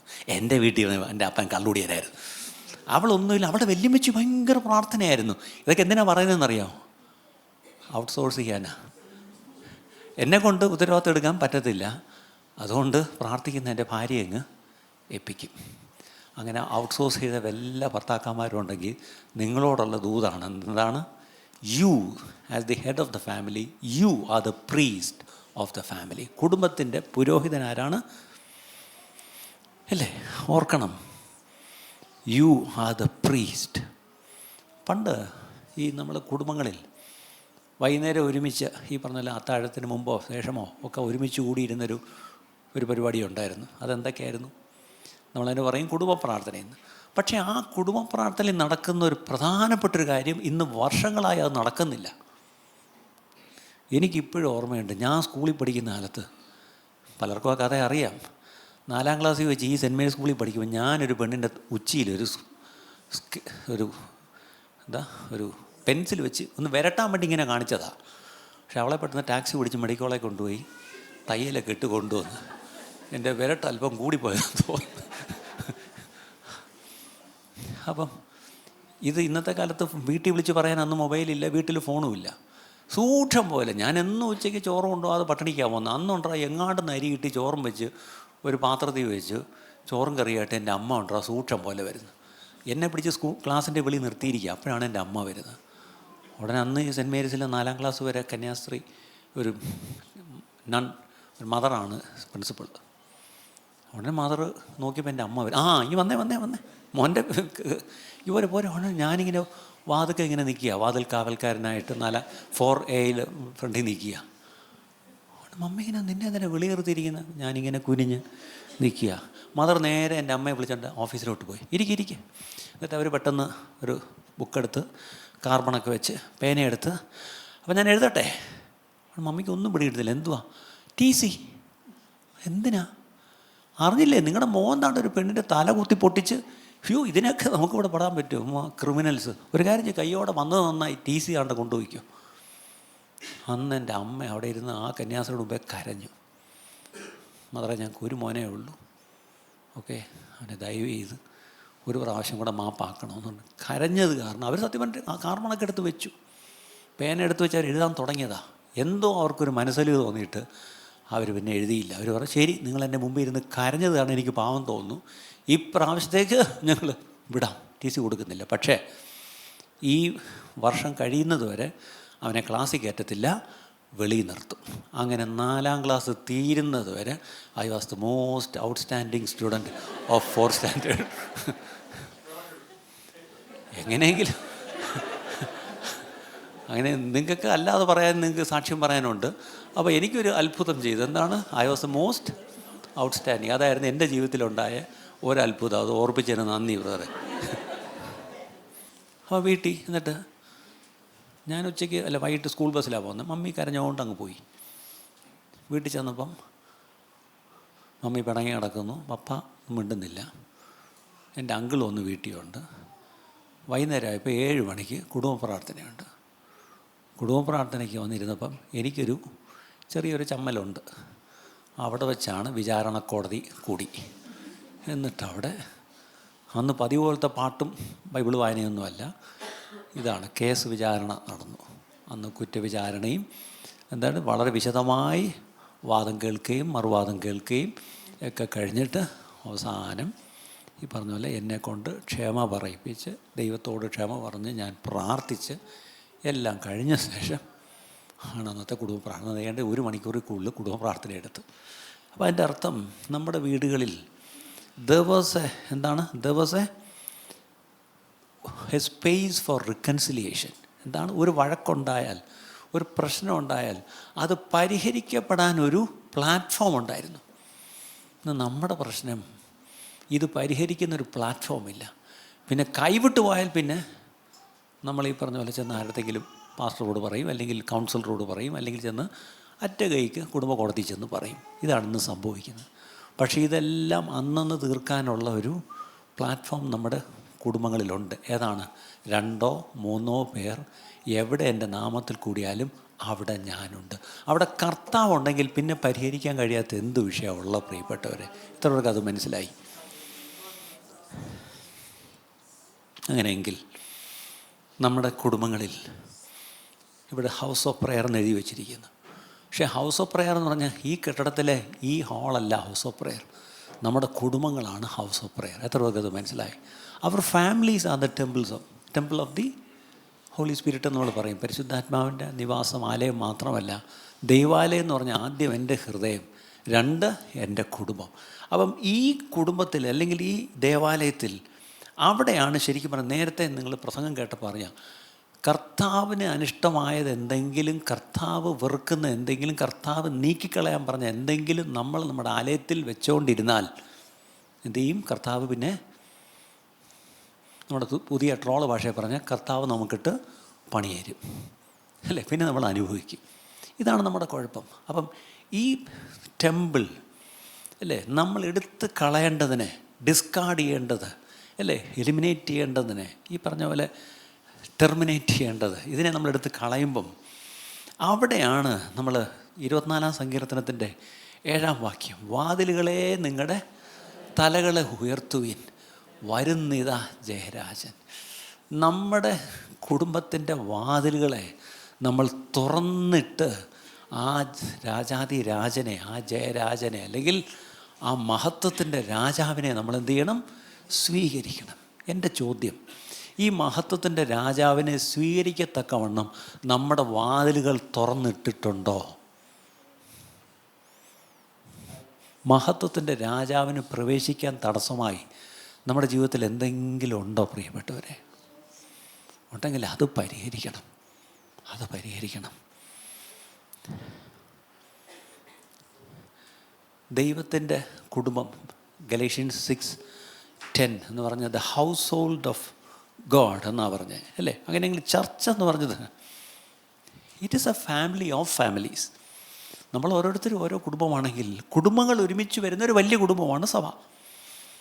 അങ്ങനെയാണെങ്കിൽ ഞാനത് വേദനയോടെ പറയുക, ചങ്ക് എന്താ പറഞ്ഞ നൊന്തോണ്ട ഞാനീ പറയുന്നത്. The church should share the blame four so many broken families. ഇന്ന് തകർന്ന കുടുംബങ്ങളുടെ എണ്ണം വർദ്ധിക്കുന്നതിന് ആരെയാണ് കുറ്റം പറയേണ്ടത്? സാമൂഹിക വ്യവസ്ഥിതിയാണോ? അതോ 10 വർഷം നമ്മളെ ഭരിച്ച LDF ഗവൺമെൻറ്റിനെയാണോ? ഒന്നുമല്ലല്ലോ. The church should be blamed. സഭയെ ആണ് നമ്മൾ കുറ്റപ്പെടുത്തേണ്ടത്. ശരിക്കും പറഞ്ഞാൽ ആ കുറ്റം ഏറ്റെടുത്തുകൊണ്ട് എന്നെ ഞാൻ ദൈവത്തിന് നിൽക്കുന്ന പ്രിയപ്പെട്ടവരെ. ഈ ദിവസങ്ങളിൽ പുൽപിറ്റ് മിനിസ്ട്രിയെക്കാട്ടിലും പ്രത്യേകിച്ച് ഈ സഭയിൽ മിനിസ്ട്രിയിലായിരിക്കുന്ന ഒത്തിരി പ്രിയപ്പെട്ടവരാണ്. നിങ്ങളെല്ലാവരും ഞായറാഴ്ച ഈ പറഞ്ഞ പോലെ മെയിൻ മെസ്സേജിന് മയക്കും പിടിച്ച് ഇവിടെ നിൽക്കുന്നില്ലായിരിക്കും. പക്ഷേ നിങ്ങളെല്ലാം നിങ്ങൾ ക്ലസ്റ്റേഴ്സിൽ നിങ്ങൾ ലീഡ് ചെയ്യുന്നു അല്ലേ, പല പല മിനിസ്ട്രിയിൽ നിങ്ങൾ ലീഡ് ചെയ്യുന്നു. ഞാനൊരു കാര്യം പറയാം, more than any pulpit ministry, നിങ്ങളുടെ ministry it should be tirelessly and tearfully you need to build up families. കുടുംബങ്ങളുടെ മുറിവുകൾ കെട്ടാൻ, അകന്നുപോയ കുടുംബങ്ങളെ ഒന്നിച്ച് കൊണ്ടുവരുവാനുള്ളൊരു വലിയ ശുശ്രൂഷയ്ക്കാണ് നമ്മൾ ഈ ദിവസങ്ങളിൽ ഇറങ്ങേണ്ട പ്രിയപ്പെട്ടവരെ. അതൊരു പക്ഷേ പുൽപ്പിറ്റിൽ കൂടെ പറ്റത്തില്ല. ഇപ്പം ഞാനൊരു പ്രസംഗം പറഞ്ഞു, നിങ്ങളെല്ലാം കെട്ടേച്ചു മാർക്കിട്ടേച്ചു പോകും. സത്യം, ആൾ പറഞ്ഞു കേൾക്കാം, സത്യം. നിങ്ങൾ തിരിച്ച് ഇപ്പോൾ കാറിൽ പോകുമ്പോൾ കേട്ടാ തീർന്നു, ഒരു ഞോണ്ടോടുകൂടി തീർന്നു, അതിൽ കാര്യമില്ല. പക്ഷേ ഈ പുൽപ്പിറ്റ് മിനിസ്ട്രിയെക്കാട്ടിലും പ്രത്യേകിച്ച് കർത്താവിൻ്റെ വേലയിലായിരിക്കും നിങ്ങൾ ഓരോരുത്തരും. അത് പുരുഷന്മാരും സ്ത്രീകളും നിങ്ങളെല്ലാവരും നിങ്ങളെ ഏൽപ്പിച്ചിരിക്കുന്ന ശുശ്രൂഷയിൽ യു ഷുഡ്, സത്യം പറഞ്ഞാൽ കുടുംബ ബന്ധങ്ങളെ വിളക്കി ചേർക്കാൻ നിങ്ങളൊരു എക്സ്ട്രാ എഫേർട്ട് ഇട്ടേ പറ്റൂ പ്രിയപ്പെട്ട. അതൊരു പാസ്റ്ററെ കൊണ്ടൊന്നും മാത്രം പറ്റത്തില്ല. എല്ലാവരും ആ കാര്യം ചെയ്യണം, ആ കാര്യം ചെയ്യണം. ഇന്ന് ശരിക്കും പറഞ്ഞാൽ ഒരു പ്രശ്നം കുടുംബങ്ങളിൽ വരുമ്പോൾ അവർ ആദ്യം ചെയ്യുന്നത് എന്താണെന്നറിയാം? അവരാദ്യം ചെയ്യുന്നത് അവരുടെ ഈ ഫാമിലി ഓൾട്ടർ നിൽക്കും. അവരുടെ ആ gathering together, the worship in the temple, the gates are not open anywhere അല്ലേ, വാതിലുകളെ തുറന്നിട്ടിട്ടില്ല. മഹത്വത്തിൻ്റെ രാജാവ് ഇപ്പം പ്രവേശിക്കുന്നില്ല. നേരത്തെ കേട്ടതുപോലെ നമ്മൾ ഈ ആലയത്തിൽ അരുതാത്ത പലതും സൂക്ഷിക്കാൻ തുടങ്ങി. അവിടെയൊക്കെ ഉള്ളൊരു വിഷയം, families or couples, they very nicely they seclude themselves from other believers. എന്താണ്? മറ്റു വിശ്വാസികളിൽ നിന്ന് പതുക്കെ അകലം പാലിച്ച് നടക്കാൻ തുടങ്ങും. പിന്നെ അവരെ സ്ഥിരം കാണത്തില്ല. ഇതൊന്ന് ഓർക്കണം. നിങ്ങൾ ആരെങ്കിലും ഒരു കപ്പിളിനെ ഇവിടെ കാണുന്നത്, പ്രത്യേകിച്ച് യങ് കപ്പിൾസ് ഫെലോഷിപ്പും എസ്റ്റേഴ്സും ഒക്കെ ശ്രദ്ധിച്ചോണം. ഒരു ഫാമിലിയെ 2 ആഴ്ച കാണുന്നില്ലെങ്കിൽ ഉടൻ പാസ്റ്ററിനെ വിളിച്ച് റിപ്പോർട്ട് ചെയ്യണ്ട. ചെക്ക് ദം. എന്തു പറ്റി? കാണുന്നില്ലല്ലോ. ഞാനിന്ന് സഹോദരന്മാരോട് ഞാനിപ്പോൾ ഓഫീസിൽ വെച്ച് പറയായിരുന്നു, എനിക്ക് ദൈവം തന്നിരിക്കുന്നൊരു വലിയ ഒരു അനുഗ്രഹം. ഇവിടെയുള്ള ചില കുടുംബങ്ങൾ നിങ്ങൾ ഒരു കണ്ണായിട്ട്, അതായത് ലൈക്ക് ഐസ്, നിങ്ങൾ വരുന്നവരും വരാത്തവരൊക്കെ നിങ്ങൾ നോട്ട് ചെയ്തിട്ട് നിങ്ങളത് എന്നെ അറിയിക്കുകയോ അല്ലെങ്കിൽ അത് അതിനെപ്പറ്റി തിരക്കുകയോ, നിങ്ങൾ തന്നെ ഒരു എഫേർട്ട് എടുത്ത് തിരക്കുന്നുണ്ട്. അതിനായിട്ട് സ്തോത്രം. എല്ലാം പാസ്റ്റ് തിരക്കണമെന്ന് പാസ്റ്റ് അറിയത്തോലുമില്ല. ഇപ്പം ചിലർ വരുന്നു വരാത്ത ചില കുടുംബങ്ങൾ എന്ത് സംഭവിക്കുന്നത് വേറെ ആരും അറിയത്തില്ല. പക്ഷേ നിങ്ങൾ അറിഞ്ഞാൽ ദയവായി പ്രാർത്ഥനയോടെ നിങ്ങൾ ചില നടപടികൾ എടുക്കുക. അത് നിങ്ങളെ ദൈവം ഏൽപ്പിക്കുന്ന ശുശ്രൂഷയാണെന്നുള്ള കാര്യം മറക്കരുത്. ശരി, ഞാനൊരു അരമണിക്കൂർ പ്രസംഗിക്കാൻ പറ്റുമെന്ന് വിഷമിച്ചാണ് കയറിയുന്നത്. ഇപ്പം ഞാൻ പറയാമെന്ന് പ്രസംഗത്തിൻ്റെ 1/4 പോലും ആയുമില്ല. ഇനി 15 മിനിറ്റേ ഉള്ളൂ. അപ്പോഴത്തേക്ക് പിള്ളേർ മേളിൽ ചോറ് കഴിച്ച് കഴിയും. ഓക്കെ, 2-ാം അധ്യായത്തിൻ്റെ 3-ാം വാക്യം, ജോൺ ചാപ്റ്റർ 2 വേഴ്സ് 3. വീഞ്ഞ് പോരാതെ വരികയാൽ യേശുവിൻ്റെ അമ്മ അവനോട്, അവർക്ക് വീഞ്ഞില്ല എന്ന് പറഞ്ഞു. മതി, കല്യാണ വീടാണ്, കാര്യമൊക്കെ ശരി. പക്ഷെ പെട്ടെന്ന് ഒരു കല്യാണ വീടിനെ ഏറ്റവും സന്തോഷിപ്പിക്കുന്ന, രുചിപ്പിക്കുന്ന, ആഹ്ലാദം കൊണ്ടുവരുന്ന ഒരു സംഗതിയാണ് വീഞ്ഞ്, അല്ലേ? പക്ഷേ അവിടുത്തെ അവർ കല്യാണ വീട്ടിലെ ഏറ്റവും വലിയ ഒരു താരമെന്ന് പറഞ്ഞത് വീഞ്ഞാണെന്ന്. പക്ഷേ വീഞ്ഞ് തീർന്നുപോയി. വീഞ്ഞ് തീർന്നാൽ സന്തോഷം പോയി എന്നർത്ഥം, ശരിയല്ലേ? ബൈബിളിൽ തന്നെ സങ്കീർത്തനത്തിൽ പലയിടത്ത് അല്ലേ, ധാന്യവും വീഞ്ഞും വർദ്ധിച്ചപ്പോൾ അവർക്കുണ്ടായതിലും അധികം സന്തോഷം. അപ്പം ധാന്യവും വീഞ്ഞും കുറഞ്ഞു പോയാൽ എന്തു പോയി? സന്തോഷം പോയി. ഇന്ന് പല വീടുകളിലും എന്തില്ല? സന്തോഷമില്ല. എന്താ കാര്യം? വീഞ്ഞ് തീർന്നു പോയി. പക്ഷെ നമ്മുടെ പ്രശ്നം, പ്രത്യേകിച്ച് സൗകര്യമാരെ, നിങ്ങൾ എന്തെങ്കിലും ഒരു ഐറ്റം കുറഞ്ഞു പോയാലും ഈ വിളമ്പി പറ്റിക്കാൻ നിങ്ങൾ നല്ല മിടുക്കരാ. ചുരുക്കി പറഞ്ഞാൽ നമ്മൾ ഈ വീഞ്ഞില്ലാതെയും കല്യാണം ഇങ്ങനെ കണ്ടിന്യൂ ചെയ്തുകൊണ്ടിരിക്കുക. വിവാഹ ജീവിതത്തിൽ വീഞ്ഞ് തീർന്നു പോയ എത്ര പേരാണെന്ന് ഞാനിപ്പം പറയാൻ കൈയൊന്നും പോക്കാൻ പറയുന്നില്ല. നമ്മളിപ്പം പലരും വീഞ്ഞുണ്ടായിരുന്നു അതിന്.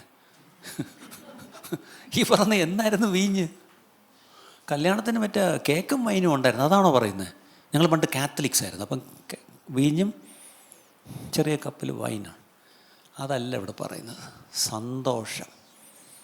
കുടുംബജീവിതത്തിലെ ഏറ്റവും പ്രധാനപ്പെട്ട ഒരു കാര്യമാണ് സന്തോഷം. That suddenly there was a crisis. അവിടെ നിന്നാണ് ഒരു ഡെഫിസിറ്റ്, ഒരു ഷോർട്ടേജ്. നമ്മുടെ ജീവിതത്തിൽ ഇതുപോലെ കർത്താവുമായിട്ടാണ് തുടങ്ങിയത്. ശിഷ്യന്മാരും അവിടെ ഉണ്ട്, ഇനി യേശുവിൻ്റെ അമ്മ അവിടെ ഉണ്ട്. അതായത് ഒരു വിഷയം ഓടി വന്ന് പറയാൻ മീഡിയേറ്ററായിട്ടല്ല, അത് നമുക്കറിയാം. പക്ഷെ എന്നാലും അതിൻ്റെ അർത്ഥം യേശുവായിട്ട് നല്ല അടുപ്പമുള്ളൊരു കുടുംബമായിരുന്നു. അതുകൊണ്ടാണ് മറിയ നേരത്തെയാണ് വീട്ടിൽ പോയത്. യേശുവിൻ്റെ ബന്ധുവായിരുന്നു ഈ കുടുംബം. യേശുവിൻ്റെ ഒരു കസിനായിരുന്നിരിക്കാൻ ചിലപ്പോൾ കല്യാണം കഴിക്കാൻ പോകുന്ന പയ്യൻ, അല്ലേ? അതൊക്കെ ശരിയാണ്. നമുക്ക് പറയാൻ ഒത്തിരി, യേശുവുമായിട്ട് നമുക്ക് ഒത്തിരി പാരമ്പര്യം പറയാനുണ്ട്. എൻ്റെ വല്യപ്പച്ചനായിരുന്നു സെൻട്രൽ പാസ്റ്റർ, എന്നൊക്കെ പറയുന്ന ഒത്തിരി പേരെ അറിയാം. പറഞ്ഞിട്ട് എന്താ കാര്യം? ഇപ്പം വീഞ്ഞുണ്ടോ? ഇല്ല. അതിൻ്റെ അർത്ഥം സന്തോഷമില്ല. ശരി, മറിയ നല്ലൊരു ഉപദേശം കൊടുത്തു. അവിടെ എവിടെയും ചെന്ന് പറയണ്ട, അവൻ എന്തെങ്കിലും കൽപ്പിച്ചാൽ അതനുസരിക്കണം. ഇന്നും അത്രയേ ഉള്ളൂ. Whatever Jesus says, okay, how does he say something? Whatever he has said in this word. യേശു ഈ വചനത്തിലൂടെ എന്തൊക്കെ പറഞ്ഞിട്ടുണ്ടോ, അവൻ്റെ അപ്പോസ്തലന്മാർ ഈ വചനത്തിലൂടെ എന്തൊക്കെ നമ്മളെ പഠിപ്പിച്ചിരിക്കുന്നു, അവൻ്റെ പരിശുദ്ധാത്മാവ് ഇന്ന് നമ്മളോട് എന്തൊക്കെ സംസാരിക്കുന്നുവോ, അതനുസരിച്ചാൽ മാത്രം മതി. അവിടെ ദൈവം എന്ത് ചെയ്യും? അത്ഭുതം പ്രവർത്തിക്കും. എന്തു പറ്റിയെന്നറിയാമോ? കഥ അറിയാം. വെളിയിൽ കിടക്കുന്ന കൽപ്പാത്രങ്ങൾ 6 അത് വീഞ്ഞുമായിട്ട് ഒരു ബന്ധമില്ല. അതിനെ ഒരിക്കലും ഈ കലവറയ്ക്കകത്ത് കൊണ്ടുപോകേണ്ട ആവശ്യമില്ല. പക്ഷേ യേശു പറയുന്നത് എന്താ? അതിൽ വെള്ളം നിറയ്ക്കാൻ. ഇവിടെയാണ് നമുക്ക് ദൈവം ഇങ്ങനെ പ്രവർത്തിക്കാവും, ഇങ്ങനെ പ്രവർത്തിക്കണം എന്നൊക്കെ നമുക്ക് വാശിയാണ്. പക്ഷേ നല്ലവണ്ണം ഓർക്കണം, 6 കൽപ്പാത്രത്തിൽ വെള്ളം നിറയ്ക്കുക എന്ന് പറഞ്ഞാൽ അന്ന് പമ്പില്ല, ഇലക്ട്രിസിറ്റി ഇല്ല, ഒന്നുമില്ല. മൊത്തം തൊട്ടിയിറക്കി കോരി വലിച്ച് വേണം വെള്ളം കോരാൻ. അത് 1-2 ആണ്. 6 വലിയ കൽപ്പാത്രം. അത് മുഴുവൻ എന്ത് ചെയ്തു? വക്കോളം അവരങ്ങ് നിറച്ചു. അപ്പം അവിടെ ഒരു കാര്യം ഓർക്കണം, ഈ ഓരോ ഈ തൊട്ടിയും കിണറ്റിൽ നിന്ന് വെള്ളം കോരി വലിച്ച് കയറ്റുമ്പം സത്യം പറഞ്ഞാൽ ദൈവമേ, ഞാൻ ഈ വലിച്ചു കയറുന്ന വെള്ളവും അകത്ത് തീർന്നു പോകുന്ന വീഞ്ഞുമായിട്ട് എന്താ ബന്ധം? അവിടുത്തെ ഒരു കുറവിന് ഇതെങ്ങനെ പരിഹാരമാകുന്നേ? ഇതാണ് നമ്മൾ ചിന്തിക്കേണ്ട ഒരു കാര്യം. എന്താണ്? ഒന്നാമത് ഈ വെള്ളം കോരി തീർക്കാൻ തന്നെ കുറേ സമയം പിടിച്ച് കാണും. ജീസസ് ഈസ് ദി ആൻസർ, ഒരു സംശയം വേണ്ട. പക്ഷേ Jesus is not the instant answer. ഇന്ന് നമ്മുടെ പ്രശ്നം എന്താണെന്നറിയാം, നമുക്കൊക്കെ എന്ത് വേണം? ഇൻസ്റ്റൻറ്റ്.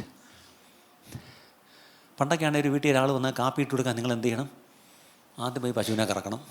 ഫ്രിഡ്ജുണ്ടോ? അതിനകത്ത് മിൽമ പാലുണ്ടോ? ആ സമയത്താണ് ഒരാൾ വന്നെങ്കിൽ ഓടിച്ചെന്ന് കറക്കണം, പിന്നെ പാല് കൊണ്ടുവരണം, പിന്നെ വെള്ളം തിളപ്പിക്കണം, പിന്നെ അടുപ്പ് കത്തിക്കണം, പിന്നെ ഈ പറഞ്ഞ പോലെ ചായപ്പൊടി കൊണ്ടുവരണം, അല്ലെങ്കിൽ കാപ്പൊടി കൊണ്ടുവരണം. എന്തൊക്കെ ജോലിയാണ്. ഇന്നോ താഴെ പോയാൽ മതി, ഇൻസ്റ്റൻറ്റ് 3 in 1 കാപ്പി. 25 രൂപയാണ് ഒരു ഇത്രയുള്ളൊരു സാധനത്തിന്, അല്ലേ? അപ്പം ഇന്നെല്ലാം ഇൻസ്റ്റൻ്റാണ്. Insta cash. ഈ പറഞ്ഞ പോലെ അങ്ങോട്ടിട്ടാൽ മതി, കാശിങ് വരും. എല്ലാത്തിനും സ്വിഗ്ഗി ഇൻസ്റ്റൻറ്റ്. 8 മിനിറ്റിനകത്ത് ഇൻസ്റ്റാമാർട്ട് നിങ്ങളുടെ വീട്ടിൽ സാധനം വരുന്നു. അപ്പോൾ ഇന്നത്തെ ഈ ഇൻസ്റ്റൻ്റ് ആൻസർ അല്ല യേശു. Jesus is not the instant answer. അവിടെ യേശു പറഞ്ഞൊരു പദം ശ്രദ്ധിച്ചോ? എൻ്റെ നാഴിക ഇതുവരെ വന്നിട്ടില്ല. നിങ്ങൾ ആരെങ്കിലും ചില വിഷയങ്ങൾക്ക് വേണ്ടി നാളുകളായിട്ട് കാത്തിരിക്കുന്നുവെങ്കിൽ ദൈവം നിങ്ങളോട് പറയുന്നൊരു ഉത്തരമാണ്, മകനെ മകളെ, എൻ്റെ നാഴിക വന്നില്ല. പക്ഷേ അതുകൊണ്ട് നീ വിഷമിക്കേണ്ട, നിന്നോട് ഞാൻ പറഞ്ഞത് ചെയ്യണം. നിൻ്റെ ബുദ്ധിക്കൊന്നും മനസ്സിലാവുന്നില്ല, പക്ഷേ നീ എന്ത് ചെയ്യണം? ആ വെള്ളം ഓരോ തൊട്ടിയായിട്ട് കോരി കോരി ആ കൽപ്പാത്രം 6ഉം നിറയ്ക്കണം. അത് എങ്ങനെയെങ്കിലും നിറച്ചാൽ പോരാ, വക്കോളം തന്നെ എന്ത് ചെയ്യണം? നിറയ്ക്കണം. നമ്മുടെ ജീവിതത്തിൽ ദൈവം ചില പ്രശ്നങ്ങൾ അനുവദിക്കുന്നത് it's always to teach and trains. നമ്മളെ ചിലത് പഠിപ്പിക്കാനും നമ്മളെ ചിലത് പരിശീലിപ്പിക്കാനുമാണ്. പക്ഷെ ചില പാഠങ്ങൾ അത് പഠിക്കണമെങ്കിൽ it can be learn only through the school of suffering. കഷ്ടതയുടെ ഒരു പാഠശാലയിലൂടെ മാത്രമേ ചില പാഠങ്ങൾ, അത് വിലയേറിയ പാഠങ്ങളായിരിക്കും, ആ പാഠം പഠിക്കണമെങ്കിൽ കഷ്ടതയുടെ പാഠശാലയിലൂടെ മാത്രമേ കർത്താവ് പഠിപ്പിക്കത്തുള്ളൂ. അങ്ങനെയെങ്കിൽ നമ്മൾ ചിലരെങ്കിലും കടന്നു പോകുന്ന ചില കഷ്ടതയുടെ പാഠശാലയ്ക്കായിട്ട് സ്തോത്രം. How many will say, Lord, thank you for the school of suffering that I am right now going through? പക്ഷേ അതിലൂടെ ദൈവം എന്താ ചെയ്യുന്നത്? He is teaching us some very valuable lessons. വളരെ വളരെ പ്രധാനപ്പെട്ട കാര്യങ്ങളാണ്, അല്ലേ? നമ്മളെല്ലാം ചെയ്ത ശേഷം ഇബ്രാഹിം ലേഖനം 10-ാം അധ്യായം 36-ാം വാക്യം. ഇബ്രാഹിം ലേഖനം 10-ാം അധ്യായം 36-ാം വാക്യം. ദൈവേഷ്ടം ചെയ്ത് വാഗ്ദത്തം പ്രാപിപ്പാൻ സഹിഷ്ണുത നിങ്ങൾക്ക് ആവശ്യം. സഹിഷ്ണുത, അതിൻ്റെ അർത്ഥം വാഗ്ദത്തം നമുക്കുണ്ട്. വാഗ്ദത്തം ചെയ്തതും വിശ്വസ്തനാണ്. പക്ഷേ വാഗ്ദത്തം നമ്മൾ അനുഭവിക്കണമെങ്കിൽ, അത് നേടിയെടുക്കണമെങ്കിൽ എന്ത് വേണം? നമ്മളെപ്പോഴും പറഞ്ഞ വിശ്വാസം വേണം. ഓക്കെ, വിശ്വാസം വേണം. അതിൻ്റെ കൂടെ എന്തും കൂടെ വേണം? സഹിഷ്ണുത വേണം. സഹിഷ്ണുത വേണം. ഈ ദിവസങ്ങളിൽ നമ്മളോടും ചില വാഗ്ദത്തങ്ങൾ ദൈവത്തിനുണ്ട്. അത് ദൈവം തരും, വിശ്വസ്തനാണ്. പക്ഷേ അത് ലഭിക്കണമെങ്കിൽ എന്ത് ചെയ്യണം? സഹിഷ്ണുത. ഈ പറഞ്ഞ അബ്രഹാം, തനിക്ക് വാഗ്ദത്തം ഉണ്ടായിരുന്നു. പക്ഷെ താൻ എന്ത് ചെയ്തു? അത്ര സഹിഷ്ണുത പോരായിരുന്നു. താൻ എന്ത് ചെയ്തു? ഒരു ഷോർട്ട് കട്ട് എടുത്തു. തൻ്റെ കുഴപ്പമല്ല, പക്ഷേ ആ ഷോർട്ട് കട്ട് ആലോചിച്ച് നോക്കി, എന്തോ ഒരു പൊല്ലാപ്പായിപ്പോയി, അല്ലേ? ഒരു വല്ലാത്ത പൊല്ലാപ്പായിപ്പോയി.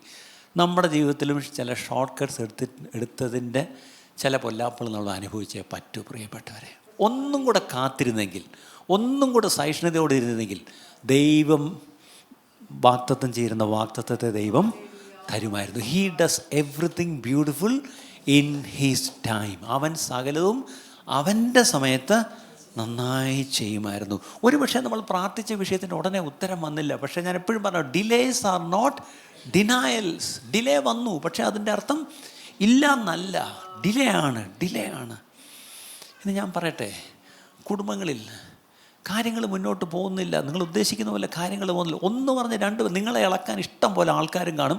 പ്രത്യേകിച്ച് നിങ്ങളുടെ കുടുംബക്കാർ തന്നെ ഏറ്റവും കൂടുതൽ. ഞാൻ തുറന്നു പറയാമല്ലോ, നിങ്ങളുടെ സ്വന്തം വീട്ടുകാരായിരിക്കാം, അല്ലെങ്കിൽ നിങ്ങളുടെ ബന്ധു വീട്ടുകാരായിരിക്കാം.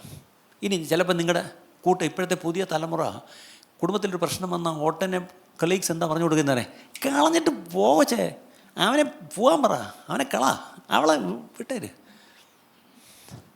എന്താണ് അവിടെ പറയുന്നത്? No patience. ഞാനൊരു കാര്യം പറയട്ടെ, എന്നെ ആരും ദയവേത് വിഷമം തോന്നരുതേ. ചില കാര്യങ്ങളിൽ നമ്മളൊന്ന് പേഷ്യൻ്റായിട്ട് ഇരുന്നെങ്കിൽ ഒത്തിരി ചില കാര്യങ്ങൾ നമുക്ക് ഒഴിവാക്കാമായിരുന്നിരിക്കാം. ഞാൻ ആരെയും കുറ്റപ്പെടുത്താൻ പറയല്ലോ പ്രിയപ്പെട്ടവരെ. ചില മുറിവുകൾ കുടുംബജീവിതത്തിലുണ്ടായത് അത് ഉണങ്ങാൻ ഇച്ചിരി സമയമെടുക്കുന്നുണ്ടായിരിക്കും. പക്ഷേ remember, the balm of Gilead is there for complete restoration and rehabilitation. ചിലപ്പോൾ റിസ്റ്റോറേഷൻ മാത്രം പോരാ, ഒരു റീഹാബിലിറ്റേഷൻ തന്നെ വേണം. അതിന് ദൈവം വിശ്വസ്തനാണ്, ദൈവം അത് ചെയ്യും. പ്രിയപ്പെട്ടവരെ, ഇവിടെ ഞാൻ എൻ്റെ വാക്ക് നിർത്തുന്നതിന് മുമ്പായിട്ട് നമുക്കറിയാം, കഥ അറിയാം. കോരി കഴിഞ്ഞപ്പം കോരി എന്ത് ചെയ്യണം? വിരുന്ന് വഴി കൊണ്ട് കൊടുക്കുക. അവിടുത്തെ ഇങ്ങനെ കൊണ്ട് കൊടുക്കുന്നത് കൊടുത്തപ്പം അയാൾ വീഞ്ഞെപ്പോഴാണ് വരുന്നതെന്ന് നോക്കിയായിരിക്കുന്നത്. എന്തൊരു സാധനം കൊണ്ട് വന്നു, ഇതാണോ വീഞ്ഞ്? ടേസ്റ്റ് ചെയ്തപ്പോൾ ഒന്നാം തരം സാധനം. അയാൾ പറഞ്ഞത് സ്റ്റേറ്റ്മെൻറ്റ് കേൾക്കണോ? അയാൾ പറയുന്നത് ഇത് സാധാരണ ആദ്യം നല്ലത് കൊടുക്കും, പിന്നീട് പക്ഷേ ലഹരി പിടിച്ച ശേഷം എളുപ്പമായതും കൊടുക്കുമാറുണ്ട്. നീ നല്ല വീഞ്ഞ് ഇതുവരെയും സൂക്ഷിച്ചു വെച്ചല്ലോ. നല്ല വീഞ്ഞ് ഇനിയും നിങ്ങൾക്ക് വേണ്ടി സൂക്ഷിച്ചു വെച്ചിരിക്കുന്നേ ഉള്ളൂ. എത്ര പേര് അതിന് രാമയും പറയും? അതിൻ്റെ അർത്ഥം അതിനാണ് പറയുന്നത്, that is the blessing of patience. നിങ്ങൾ സഹിഷ്ണുതയോടെ കാത്തിരുന്നാൽ ഏറ്റവും നല്ല വീഞ്ഞ് നിങ്ങൾക്ക് വേണ്ടി ഒരുക്കി കാത്തു വെച്ചിട്ടുണ്ട്. പക്ഷെ ആ നല്ല വീഞ്ഞ് നിങ്ങൾ സഹിഷ്ണുതയോടെ, കർത്താവ് പറഞ്ഞത് അനുസരിച്ച് നിങ്ങൾ ഇരുന്നാൽ മതി. ആ ഏറ്റവും നല്ല വീഞ്ഞുണ്ട് പ്രിയപ്പെട്ടവരെ. ആ യേശുവിൻ്റെ ആ ആദ്യത്തെ അത്ഭുതവും നമ്മൾ പറയുന്നത് നമുക്കറിയാം. എന്താണ് ആ കല്യാണ വീട്ടിൽ വെച്ചാണ് ആദ്യത്തെ അത്ഭുതം. ഇവിടെ 43-ാം അധ്യായം, ഐശയാവ് 43-ാം അധ്യായം 18-ാം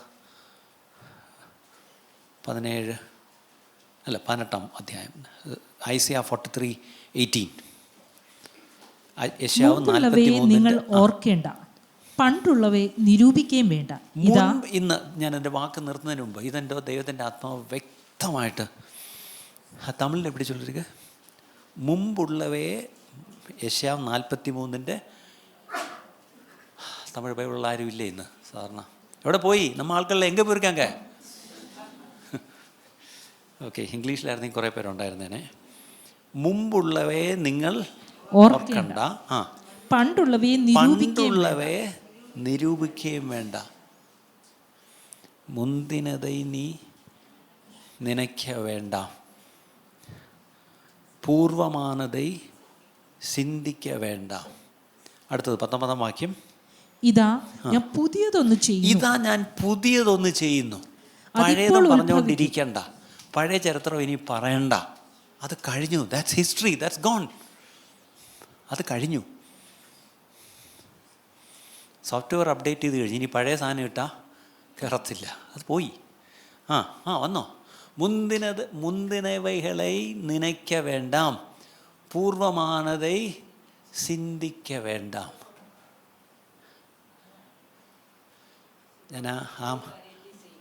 இதோ நான் புதிய காரியத்தை செய்கிறேன், இப்பொழுதே அது தோன்றும், நீங்கள் அதை അറിയീர்களா? നിങ്ങൾക്കത് അറിയത്തില്ലേ? ഞാൻ വനാന്തരത്തിലെ വഴിയെയും, ഒരിക്കലും പ്രതീക്ഷിക്കാത്ത ഒരു മരുഭൂമിയിൽ ഞാനൊരു വഴിവെട്ടും,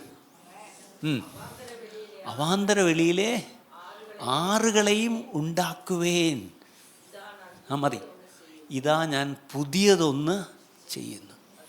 ഇന്നെൻ്റെ സന്ദേശത്തിൽ ലൈവായി ഇതൊന്ന് വിശ്വസിക്കുക. From today God is going to do something new which you are never experienced in the past. Do you want to experience something new? പക്ഷേ ന്യൂ എക്സ്പീരിയൻസ് ചെയ്യണമെങ്കിൽ ഈ പാസ്റ്റ് എന്ത് ചെയ്യണം? അതങ്ങ് വിട്ടേക്കണം. ആ വാക്യം എന്നെ തൊടാൻ കാര്യം, എൻ്റെ വീട്ടിൽ പണ്ട് കുടുംബ പ്രാർത്ഥനയ്ക്ക് എൻ്റെ അമ്മ പാടുന്നൊരു തമിഴ് പാട്ടിൻ്റെ ഒരു ചരണമാണത്. അത് വായിച്ചപ്പോൾ എനിക്ക് അല്പം നൊസ്റ്റാൾജിക്കായി പോകുന്നുണ്ട്. ഞാൻ പാടാൻ കഴിയുമായിരുന്നെങ്കിൽ ഞാനൊന്നും പാടിയേനെ. ഓക്കെ. മുന്തിനதை നീ നിനയ്ക്ക വേണ്ടാം, പൂർവമാനதை ചിന്തിക്ക വേണ്ടാം. ബാക്കി 2 പേര് എനിക്ക് മറന്നുപോയി. അത് ഏറ്റവും നല്ല, ഭയപ്പെടാതെ, പാരലിപ്പോതെ, തികയാതെ, കലങ്കാതെ, ആറുകളെ നീ കടക്കുമ്പോൾ, നീ ആറുകൾ കടക്കുമ്പോൾ നീ മുങ്ങിപ്പോകത്തില്ല. നീ തീജ്വാലയിൽ കൂടെ കടന്നു പോകുമ്പം അത് നിന്നെ ദഹിപ്പിക്കുകയില്ല. നീ ഭയപ്പെടണ്ട. അതിനകത്തുള്ള ഇതാണ്. ഈ ഭയപ്പെടണമെന്നൊക്കെ കേൾക്കാൻ നല്ല ഇഷ്ടമാണ്. പക്ഷേ ഭയപ്പെടാതിരിക്കണമെന്ന് മാത്രമല്ല, പഴയ കാര്യം ഇനി പറഞ്ഞുകൊണ്ടും ഇരിക്കരുത്. നമ്മുടെ പ്രശ്നം ഈ തീ ദഹിപ്പിക്കത്തില്ല എന്നും വെള്ളമൊക്കി കളയത്തില്ല, അതൊക്കെ നമുക്കറിയാം. പുതിയതൊന്ന് ചെയ്യും, അതും അറിയാം. അതെല്ലാം നമുക്ക് വിശ്വസിക്കാൻ ഒരു പ്രശ്നവുമില്ല. പക്ഷെ നമ്മുടെ ഒരു പ്രശ്നം എന്താണെന്നറിയാമോ? എന്താണ്? പഴയത് ഇപ്പോഴും ഓർത്തുകൊണ്ടിരിക്കുക. എന്നാലും എനിക്ക് ഈ തള്ളയെ വിശ്വസിക്കാൻ പറ്റത്തില്ല. കാര്യം, ഇന്നേക്ക് 28 കൊല്ലം മുമ്പ് ഞാൻ ഈ വീട്ടിൽ കയറി വന്നപ്പം അന്ന് വിളക്കെടുത്തുകൊണ്ട് വന്ന് എന്നെ കൈപിടിച്ച് കയറ്റിയതാണ്. പക്ഷേ കൈപിടിച്ച് കൊണ്ട് അവിടെ കൊണ്ട് ഇരുത്തിയിട്ട് പാല് കൊണ്ടുവന്നപ്പം പറഞ്ഞൊരു വാക്ക് ഇപ്പോഴും എൻ്റെ ചെവിയിൽ ഇവിടെ നിൽപ്പുണ്ട്. വർഷം എത്രയായി? 28. ഇന്നും നമ്മൾ വായിച്ച വാക്യം എന്താ? മുന്തിനതൈ നീ നിനയ്ക്ക വേണ്ട. പക്ഷെ 28 കൊല്ലം മുമ്പ് അമ്മായിമ്മ പറഞ്ഞ ആ വാക്ക് ഇപ്പോഴും എൻ്റെ ചെവിയിൽ ഇന്നലെ പോലെ മുഴങ്ങുന്നുണ്ട്. അപ്പം ചെവി മുഴങ്ങുന്നത് പരിശുദ്ധാത്മാവിൻ്റെ ഇൻപസ്വരമൊന്നുമല്ല. അമ്മായിമ്മ 28 കൊല്ലം മുമ്പ് പറഞ്ഞ ആ വാക്ക്, ഇത് ആർക്കെങ്കിലും ഗുണം വരുന്നേ വന്നോട്ടെന്ന് പറഞ്ഞാൽ ഈ പറയുന്നത്. നിങ്ങൾ ചിരിച്ചെങ്കിലും ഇതിനകത്തൊക്കെ ഒത്തിരി സത്യമുണ്ട് പ്രിയപ്പെട്ട. അതിൻ്റെ 11-ാം വാക്യം, എൻ്റെ വാക്ക് നിർത്തുന്നതിന് മുമ്പായിട്ട്, യേശു ഇതിനെ, യോഹന്നാൻ 2:11, യേശു ഇതിനെ അടയാളങ്ങളുടെ ആരംഭമായി ഗലീലെ കനാവിൽ വെച്ച് ചെയ്ത് തൻ്റെ മഹത്വം കണ്ടോ. ദൈവം നമ്മുടെ ജീവിതത്തിൽ ഒരത്ഭുതം ചെയ്ത് അതിലൂടെ താൻ ചെയ്യുന്ന എന്താ? തൻ്റെ മഹത്വത്തെ വെളിപ്പെടുത്തുക. നമ്മുടെ കുടുംബജീവിതത്തിൽ ദൈവം തൻ്റെ മഹത്വത്തെ വെളിപ്പെടുത്താൻ നോക്കുക. പക്ഷേ മഹത്വം ദൈവം വെളിപ്പെടുത്തണമെങ്കിൽ അവിടെ ഒരു വീഞ്ഞ് കുറയണമായിരുന്നു. ആ വീഞ്ഞ് കുറഞ്ഞൊരു വല്ലാത്ത നാണക്കേടിലേക്കാണ് പോയത്. എനിക്ക് തോന്നി ഈ വെള്ളമൊക്കെ കോരി ഇവിടെ വന്ന് എല്ലാം കൂടെ വിളപ്പിച്ച് ചെന്നപ്പോഴത്തേക്കിന് ഇടയ്ക്കൊരു ബാച്ചിന് എന്ത് കിട്ടിയില്ല? വീഞ്ഞ് കിട്ടിയില്ല. വീഞ്ഞില്ലേ? ഇല്ല ഏട്ടാ, തീർന്നുപോയി. അതുങ്ങൾ പിന്നെ എത്ര നാൾ പറഞ്ഞുകൊണ്ട് നടന്നു വേണ്ടേ, നാണം കെട്ടന്മാർ, അവിടെ ചെന്ന് വീഞ്ഞുമില്ല, ഒന്നുമില്ല. അതൊക്കെ ചിലപ്പോൾ അങ്ങനെയല്ല നാണക്കേടൊക്കെ ഉണ്ടായിരിക്കാം, സാരമില്ല. പക്ഷെ പിന്നീട് വന്നവർക്ക് ഏറ്റവും നല്ല വീഞ്ഞ് കിട്ടി. കർത്താവിൻ്റെ മഹത്വം അവിടെ വെളിപ്പെടുത്തി. ഇവിടെ ഓർക്കണേ പ്രിയപ്പെട്ടവരെ, ചതഞ്ഞ ഓട ഒടിക്കാത്തവൻ, പുകയുന്ന തിരിയെ കെടുത്താത്തവൻ. കാന എന്നുള്ള വാക്കിൻ്റെ അർത്ഥം ലാൻഡ് ഓഫ് റീഡ്സ്. അതായത് ദാറ്റ് ഷോസ് വീക്ക്നെസ്സസ് ആൻഡ് ഫ്രിജൈൽ. ഒരു തൊട്ടാവാടി എന്ന് പറയത്തില്ല, അതാ കറക്റ്റ്. ഇത് പലപ്പോഴും നമ്മൾ തൊട്ടാവാടികളായിരിക്കും. നമ്മൾ തൊട്ടാൽ നമുക്ക് നോവുന്നു, ശരിയാ, തൊട്ടാ. പക്ഷേ യെശയ്യാ 42 ആ വാക്യം എന്താ പറയുന്നത്? യെശയ്യാ 42:3, ചതഞ്ഞ ഓട അവൻ ഒടിച്ചു കളയുകയില്ല, പുകയുന്ന തിരിയെ കെടുത്ത് അവൻ സത്യത്തോടെ ന്യായം പ്രസ്താവിക്കും. കണ്ടോ, സത്യത്തോടെ ന്യായം പ്രസ്താവിക്കുന്നൊരു ദൈവമാണ് ഈ ഗലീലയിലെ കാനാവ്. അപ്പം കാന എന്നുള്ള വാക്കിൻ്റെ അർത്ഥം എന്താണ്? ചതഞ്ഞ, ബലഹീനമായ തൊട്ടാവാടി. ഞാൻ കഴിഞ്ഞ ദിവസം ഒരു വീട്ടിൽ ചെന്നപ്പോൾ ഒരു സ്റ്റേറ്റ്മെൻറ്റ് പറഞ്ഞു, നമ്മളൊരു പുതിയ ക്ലസ്റ്റർ തുടങ്ങുകയാണ്. ചോദിച്ചു, എന്ത് ക്ലസ്റ്ററാണ്? എവിടെ? അത് ബ്രോക്കൺ റീഡ്സ് ക്ലസ്റ്റർ, അതായത് ചതഞ്ഞ ഓടകളുടെ ഒരു ക്ലസ്റ്റർ. എനിക്കിപ്പോൾ ഇരിക്കപ്പുറതിയില്ല, എന്നെ ചേർക്കണേ എന്ന് പറഞ്ഞാൽ. എന്തായാലും എൻ്റെ അഡ്മിൻ ഞാൻ തന്നെ ആയിരിക്കണം. അങ്ങനെ ചതഞ്ഞവനെ ചതവെന്താണെന്ന് അറിയത്തുള്ളൂ, നൊന്തവന് മാത്രമേ നോവെന്തെന്ന് അറിയത്തുള്ളൂ. നമ്മുടെ എല്ലാവരുടെ ജീവിതത്തിൽ ചതവും നോവും ഒക്കെ കിട്ടിയിട്ടുണ്ട്. പക്ഷേ അതെന്നും നമ്മളിങ്ങനെ സെൽഫ് പിറ്റിയിലിരിക്കാനല്ല. ഇതേപോലെ ചതഞ്ഞവരെ, ഇതേപോലെ നോവുന്നവരെ പോയി കർത്താവ് നമുക്ക് തന്ന ആശ്വാസം അവർക്ക് പകർന്നു കൊടുക്കാനാണ് നമ്മൾ ദൈവം വെച്ചിരിക്കുന്നത്. അങ്ങനെയാണെന്നുണ്ടെങ്കിൽ welcome to cluster of broken reeds. Okay, അത് ഈ ദിവസങ്ങളിൽ തന്നെ തുടങ്ങണമെന്ന് ആഗ്രഹിക്കുന്നത്. എങ്ങനെ ചെയ്യണമെന്ന് അറിയത്തില്ല. അത് എക്സ്ക്ലൂസീവ്ലി കപ്പിൾസിന് മാത്രം മതി എന്നൊരു കൂട്ടർ, അല്ല എല്ലാവരെയും ചേർക്കണമെന്നൊരു കൂട്ടർ.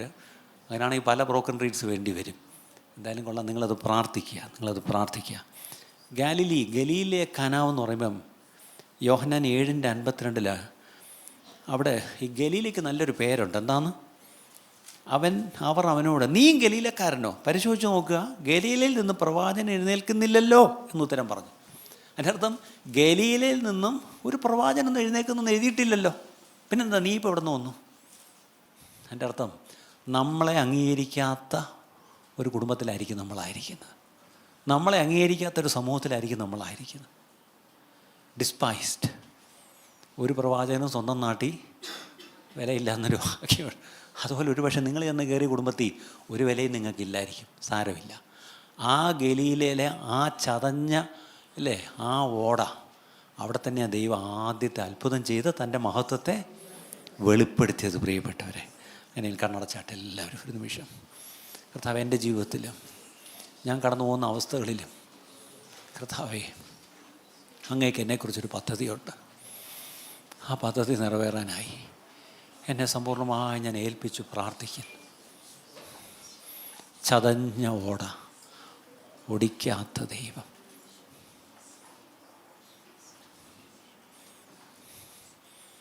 ചതഞ്ഞ ഓട ഒടിക്കാത്ത ദൈവം,